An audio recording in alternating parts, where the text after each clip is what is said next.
کہاں، کس نے، کیسے، کیوں کیا؟ سچ دکھانا اور بولنا مشکل ضرور ہے لیکن ناممکن نہیں۔ حقائق جاننے کے لیے دیکھتے رہیے سیکرٹس انفولڈڈ وتھ شراز نثار۔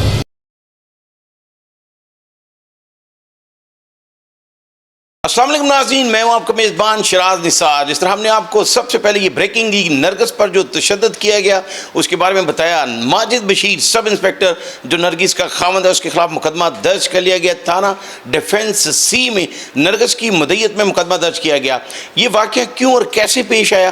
آج صبح نرگس نے جو ایف آئی آر کروائی ہے اس کے مطابق نرگس اپنے گھر میں آج صبح نماز فجر کے بعد موجود تھی کہ ماجد بشیر، یہ ایف آئی آر کا جو متن ہے اس کے مطابق ماجد بشیر نشے میں دھت اپنے گھر ہے اور نرگس کو آ کر یہ کہا کہ آفتاب اقبال جو معروف اینکر ہے ان کی سابقہ بیوی کرن کو وہ اس فارم ہاؤس پہ رکھنا چاہتا ہے جو ایڈن سوسائٹی میں نرگس کا فارم ہاؤس کا اس کے نام ہے۔ یہ اس کا کہنا ہے کہ ماجد بشیر نے یہ کہا کہ وہ کرن کو وہاں پر رکھنا چاہتا ہے جو آفتاب اقبال کی سابق بیوی ہے۔ اسی بات پر ان کا جھگڑا شروع ہوا اور اس نے یہ بھی کہا کہ مجھے تمہارے پاس جو سونا پڑا ہے اور جو نقد رقم پڑی ہے گھر میں وہ بھی دے دو۔ اس کے علاوہ بھی جو 9 کنال کا ایک نرگس کا برکی کے علاقے میں پلاٹ ہے وہ بھی ہتھیانے کی کوشش کر رہا ہے۔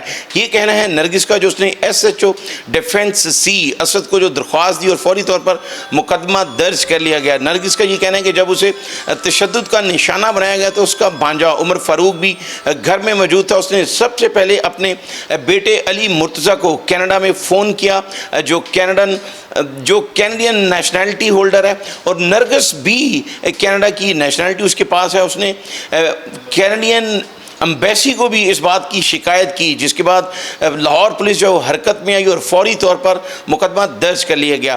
نرگس کا یہ بھی الزام ہے کہ ماجد بشیر کے اور بھی دیگر لڑکیوں کے ساتھ تعلقات ہیں اور کئی بار اس نے مجھ سے کروڑوں روپے لیے ہیں۔ مزید اس کی ڈیمانڈ جو ہے وہ دن بدن بڑھتی جا رہی تھی۔ ناظرین کے لیے میں بتاتا چلوں کہ نرگس کے جو قریبی عزیز ہیں ان کا یہ کہنا ہے کہ 20 دن پہلے بھی ماجد بشیر نے اس کو تشدد کا نشانہ بنایا۔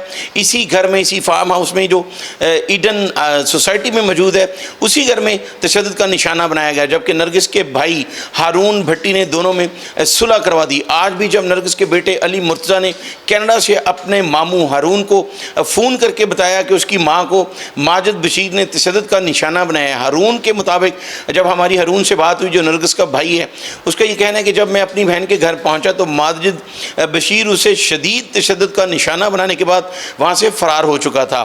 مقدمہ درج کر لیا گیا اور نرگس کا یہ کہنا ہے کہ میں اپنا میڈیکل بھی کرواؤں گی اور اعلیٰ پولیس افسران نے اس نے یہ گزارش بھی کی ہے کہ ماجد بشیر کو گرفتار کیا جائے اور مجھے جو قتل کی دھمکیاں دی جا رہی ہیں اس کے خلاف سخت کارروائی کر کے اس کو جیل بھجوایا جائے۔ یہاں یہ بات قابل ذکر ہے کہ اس سے قبل چند روز قبل جو ہے وہ لاہور پریس کلب میں نگار چودھری نے بھی ایک پریس کانفرنس کی تھی، اس کی فوٹیج بھی ہمارے پاس موجود ہے۔ اس میں بھی اس نے یہ الزام لگایا تھا کہ ماجد بشیر ایسی پارٹیاں ارینج کرتا ہے جہاں پر نشہ کروایا جاتا ہے اور لڑکیوں کو بھی وہاں پر بلوایا جاتا ہے۔ یہ الزام نگار چودھری نے لگایا اور اس کا یہ بھی کہنا تھا کہ ماجد بشیر اکرم سب انسپیکٹر کے ذریعے جو ہے وہ اسے بھی بلوانا چاہتا تھا اور اس کے نہ جانے پر اس کے خاوند کے خلاف بھی آرگنائز کرائم میں مقدمہ درج کیا گیا۔ یہاں یہ بات قابل ذکر ہے کہ لاہور کے کئی حلقے جو ہیں وہ اعلیٰ پولیس افسران کی طرف دیکھ رہے ہیں کہ لاہور کے کئی ایسے سب انسپیکٹر ہیں جو خاص کر آرگنائز کرائم میں شامل ہیں، ان پر اس طرح کے الزامات آئے روز لگتے رہتے ہیں۔ تو ان تمام افراد نے جو ہے متفقہ طور پر مطالبہ کیا کہ سی سی پی او لاہور خاص کر بلاس صدیق کیمانہ اس کا انیشیٹو لیں اور جو بھی اس طرح کے غیر قانونی سرگرمیوں میں ملوث پولیس اہلکار ہیں ان کے خلاف سخت محکمانہ کارروائی کی جائے تاکہ جو معاشرے میں اس وقت انارکی پھیل رہی ہے اور جو پولیس کا امیج خراب ہو رہا ہے وہ کسی حد تک درست ہو جائے۔ ماجد بشیر کے خلاف جو مقدمہ درج کیا گیا اس حوالے سے انچارج انویسٹیگیشن ڈیفنس سی کا یہ کہنا ہے کہ ماجد بشیر کو گرفتار کرنے کے لیے بھی ایک جگہ پر پولیس گئی ہے جبکہ اس کا موبائل نمبر بند ہے، اس کو ٹریس کر کے گرفتار کیا جائے گا اور مزید جو حقائق ہیں وہ سامنے لائے جائیں گے۔